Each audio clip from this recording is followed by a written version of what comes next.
देखो ठीक है जी। सबसे पहले आज के बारे में बता दीजिए, जो है आज शादी समारोह में आए। आज मेरे अनन्य मित्र और मेरे सुख दुख के साथी 20 वर्षों से जो हम साथ मिल कर के चल रहे हैं, हमारे रेवाड़ी जिला के माननीय जिलाध्यक्ष आदरणीय ठाकुर प्रीतम सिंह चौहान जी के परिवार में शादी समारोह में रेवाड़ी की इस पावन धरा पर आने का शुभ अवसर मिला है और आप सबसे रूबरू होने का भी मौका मिला है।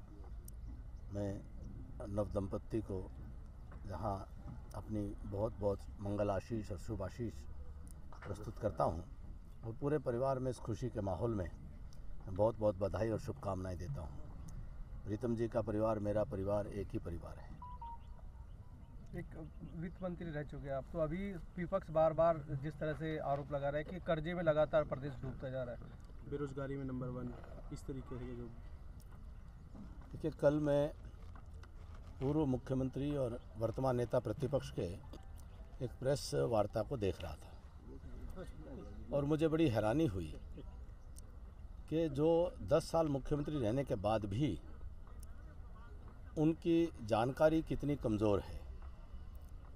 उनके शब्द जिस प्रकार से वो विषय रख रहे थे कि कॉन्ट्रैक्ट के ऊपर जो नौकरियां दी जा रही हैं, जो ठेका प्रथा है, उसके ऊपर वो आपत्ति दर्ज करा रहे थे। हरियाणा कौशल विकास निगम, उसके ऊपर वो आपत्ति दर्ज करा रहे थे।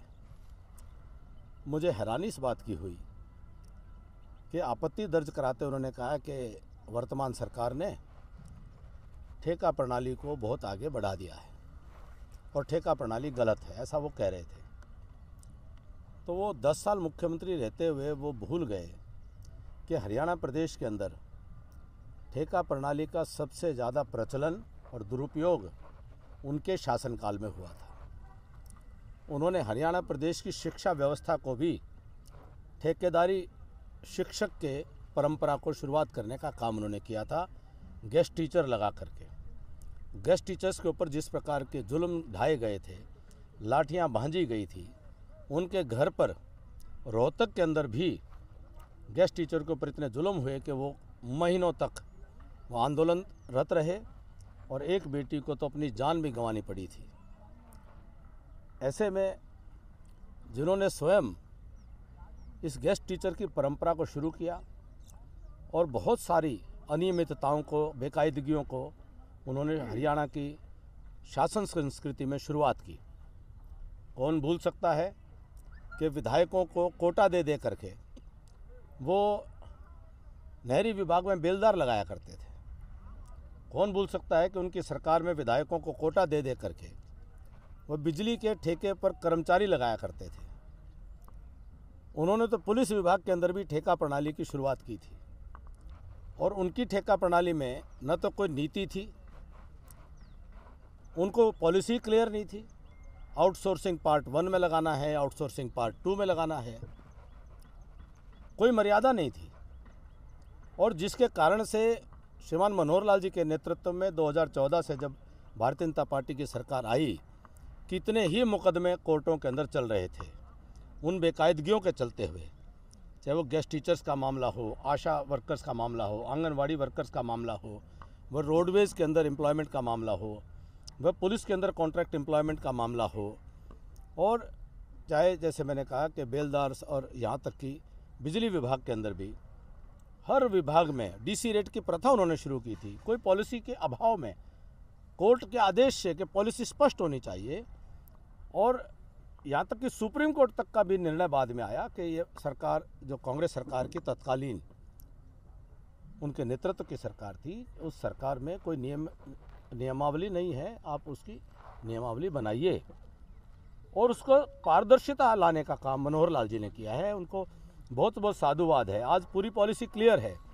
और जहाँ एक और हुड्डा सरकार में ठेकेदार पनपे थे, जो ठेकेदार अपने आप में एक बहुत बड़ा एक माफिया बन गया था नौकरियों का, जो ठेका प्रणाली पर सरकारी नौकरियां दी जा रही थी, उस माफिया को समाप्त करके हरियाणा सरकार के अधीन एक हरियाणा कौशल विकास निगम की स्थापना करके उसमें पारदर्शिता लाने का काम किया है। इसके लिए बधाई दी जानी चाहिए, या वो फिर से चाहते हैं कि फिर से वो ठेकेदारी माफिया खड़ा हो, स्वास्थ्य विभाग हो, कोई विभाग हो, वो भूल गए। उनकी शब्दावली में भी मुझे हैरानी हुई कि 10 साल मुख्यमंत्री रहने के बाद भी आदमी गैर जिम्मेदाराना शब्द प्रयोग करे। उन्होंने कहा क्लास 4। बहुत पहले ये शब्द शासन की भाषा से समाप्त हो चुका है, अब ग्रुप डी के कर्मचारी कहते हैं। मुझे हैरानी है कि 10 साल मुख्यमंत्री रह करके उन्होंने क्या सीखा। वो यही नहीं जान पाए कि वो क्लास 4 नहीं है, वो ग्रुप डी के कर्मचारी हैं। और अगर आज वो किसी चीज़ को गलत मानते हैं तो पहले अपनी सरकार के, उनकी सरकार के समय में जो उन्होंने बेकायदगियाँ की थी, अनियमितताएँ की थी, उसके लिए माफ़ी मांगे। रोज़गार जो उन्होंने गलत तरीके से दे रहे थे, आज पारदर्शी तरीके से दिया जा रहा है। उसके अंदर कोई कमी हो लगती है तो बताएं, बजाय कि सीधे ऐसे ही अनर्गल और झूठे और मिथ्या बात करने के। तो मैं मानता हूं कि बहुत पारदर्शी तरीके से आज के दिन हरियाणा प्रदेश में शासन में बिना खर्ची, बिना पर्ची के रोजगार दिया जा रहा है। यहाँ हरियाणा में भाजपा के और सरकार के समर्थित विधायकों को तो, उनके कार्यकर्ताओं को तो इस बात का मलाल रहता है कि हमारे कहने से नौकरियां नहीं दी जा रही हैं, और वो फिर से नौकरियों की बंदरबांट की संस्कृति हरियाणा में लाना चाहते हैं। कैप्टन साहब, दिल्ली से विधायक आम आदमी पार्टी के और यहाँ पर हरियाणा में बयान देते हैं कि मंदिरों में नहीं जाना चाहिए, अपमान होता है हिंदुओं का। देखिए, जो आज देश में एक राजनीति में एक धारा चल पड़ी है कि भारत के लोकप्रिय प्रधानमंत्री श्रीमान नरेंद्र भाई मोदी जी, जो पूरी दुनिया में सर्वाधिक लोकप्रिय जननेता बने हैं, उनके नेतृत्व में जब देश आगे बढ़ रहा है तो विपक्ष को पच नहीं रहा है, और विपक्ष किसी भी तरीके से विरोध करने का चाहता है। वह मोदी जी की नीतियों का, कार्यक्रमों का, गरीब के हक में जो काम हो रहे हैं उसका विरोध नहीं कर सकता। देश आगे बढ़ रहा है, अर्थव्यवस्था मजबूत हो रही है, उसका विरोध नहीं कर पाता। अंतर्राष्ट्रीय स्तर पर देश मजबूत हो रहा है, उसका विरोध नहीं कर पाता।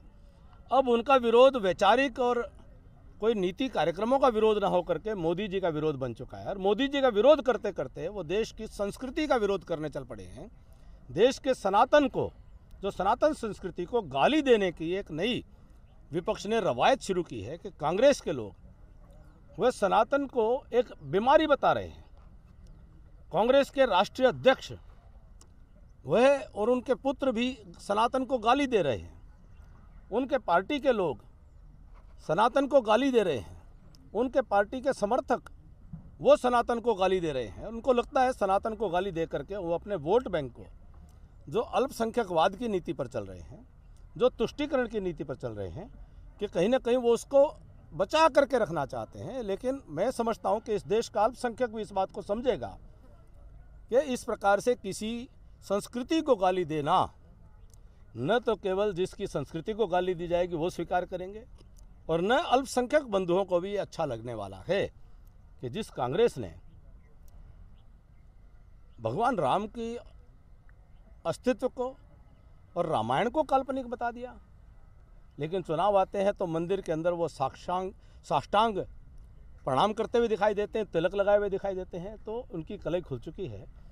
तो जो कांग्रेस या तथाकथित घमंडिया अलायंस, वह मोदी जी का विरोध करने का उनको अधिकार है, लेकिन मोदी जी का विरोध करते करते देश और देश की संस्कृति का अपमान करेंगे तो राजस्थान, मध्य प्रदेश और छत्तीसगढ़ की जनता ने जो सबक सिखाया है, आने वाले समय में हिंदुस्तान की जनता ये सबक सिखाने का काम उनको करेगी। गोगामेडी हत्याकांड, राजनीतिक हस्तक्षेप सामने आ रहे हैं, जिस तरीके गहलोत का नाम भी सामने आया। किसका? गहलोत, अशोक गहलोत का नाम सामने आया गोगामेडी हत्याकांड के अंदर। देखिए, बहुत ही दुर्भाग्यपूर्ण है, निंदनीय है। इसकी जितनी भर्त्सना की जाए उतना कम है। और 5 साल कांग्रेस के शासनकाल में कानून व्यवस्था का यह हाल हो चुका था कि चारों तरफ भय का वातावरण था, और जिस प्रकार से सुखदेव गोगामेडी की हत्या हुई है, यह बहुत ही कायराना और बहुत ही बहशियाना ये कृतित्व है, और इसको जिसने किया है जल्द से जल्द पकड़ के उसको कड़ी से कड़ी सज़ा दी जाएगी। मुझे पूरा विश्वास है कि वर्तमान पुलिस प्रशासन जानता है कि सरकार अब किन की आ चुकी है, और किसी प्रकार की कोताही बर्दाश्त नहीं होगी। सर, छत्तीसगढ़ इलेक्शन का पहले से रिकॉर्ड आ रहा था कि सर्वे में डाउन जा रहा है, लेकिन एकदम से अचानक क्या हुआ, बीजेपी आगे आ गई?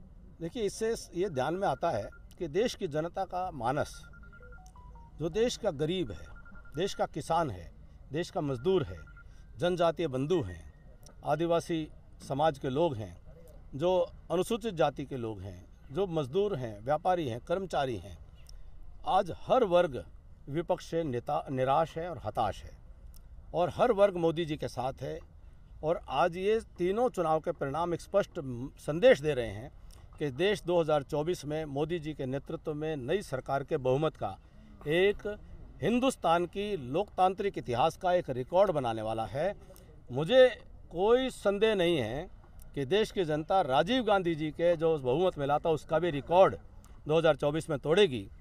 और जो चुनाव के परिणाम आए हैं, ये स्पष्ट संदेश दे रहा है कि कोई कितना ही मीडिया हो या राजनीतिक लोग कुछ भी कर लें, जनता का मन बहुत स्पष्ट है, जनमानस बिल्कुल स्पष्ट है। मोदी जी के नेतृत्व में देश को आगे बढ़ते हुए देखना चाहते हैं। कैप्टन साहब, हरियाणा में जो स्थिति इस समय मुझे लगता है कोरी कल्पनाएं हैं, ऐसा कुछ नहीं है। कोरी कल्पना है, मुझे ऐसा लगता है। तो कोई खंडन भी सामने नहीं आ रहा? मुझे लगता है, मैंने अपना, ना मुख्यमंत्री के स्तर पर ना स्वास्थ्य मंत्री के स्तर पर। तो उन्हीं से वही बता सकते हैं। मुझे लगता है कोरी कल्पना है। संगठन में बड़ी जिम्मेदारी संभाल रहे हैं। इस प्रकार की कोई चर्चा अभी तक मीडिया में ही देखने, पढ़ने और सुनने को मिली है। वन नेशन वन इलेक्शन के पक्षधर हैं, और जब जब चुनाव हों आने वाले समय में भारत के पूर्व राष्ट्रपति श्रीमान रामनाथ कोविंद जी की अध्यक्षता में एक समिति काम कर रही है, और उसकी सिफारिशों के अनुरूप सरकार और संसद कोई निर्णय लेगी और एक साथ होते हैं तो ये स्वागत योग्य कदम होगा।